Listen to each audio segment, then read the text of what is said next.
নমস্কার সবাইকে, আরও একটি ভিডিওতে সবাইকে স্বাগত জানাচ্ছি। দেখুন তো, একে চিনতে পারছেন? দেখুন, এখন তো প্রচুর গরম পড়েছে, আর এই গরমের সময় প্রচণ্ড রোদও উঠছে। তো ও আমাদের বাড়িতে এসেছিলো, আমাদের বাগানে একটা ছাতা খুঁজতে এসেছিলো। তো আমাদের বাড়িতে আসার পরে ও অবশেষে ঘুরে ফিরে ছাতার একটা সন্ধানও পেয়ে গেছিলো। তারপরে ও ছাতাটার কাছে গেল, গিয়ে ছাতাটাকে অনেক ডাকাডাকি করলো, কিন্তু ছাতাটা উঠলো না। এই দেখুন কি অবস্থা করছে। ও হাত দিয়ে তোলার চেষ্টা করেছে, পা দিয়ে তোলার চেষ্টা করেছে, চাটুপুটু করে দিয়েছে, কিন্তু কিছুতেই ছাতাটার মন গড়ল না। ছাতাটা ওর কাছে গেলই না। অবশেষে অনেকক্ষণ মন খারাপ করে ও ওখানে বসেছিল। তারপরে ওখান থেকে বেরিয়ে এলো। বেরিয়ে এসে একটু লেবু গাছের গোড়ার দিকে গেল। লেবু গাছের গোড়ায় গিয়ে দেখে পাকা পাকা জামরুল পড়ে আছে।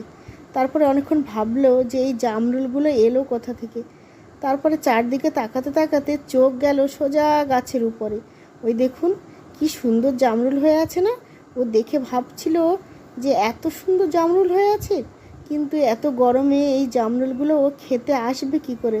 একটা ছাতার খুব দরকার না, ছাতা না হলে রাস্তা পারাপার করাটাও সমস্যা, আর বয়সও হচ্ছে আস্তে আস্তে। তো কোথায় স্ট্রোক টোক হয়ে যাবে এই ভেবে ও আবার ওই ছাতার সন্ধানে ফিরে গেল। গিয়ে আবারও কিছুক্ষণ ছাতার কাছে গিয়ে দাঁড়িয়ে থাকলো। তারপরে ছাতাটাকে অনেক টানাটানি করার চেষ্টা করলো, কিন্তু কিছুতেই না ছাতাটাকে তুলতে পারলো না। অবশেষে খুব মনটা খারাপ হয়ে গেল বেচারির। তারপরে ফিরে যাওয়ার সিদ্ধান্তই নিল। শেষমেশ দেখুন এই চলে যাচ্ছে মনটা খারাপ করে।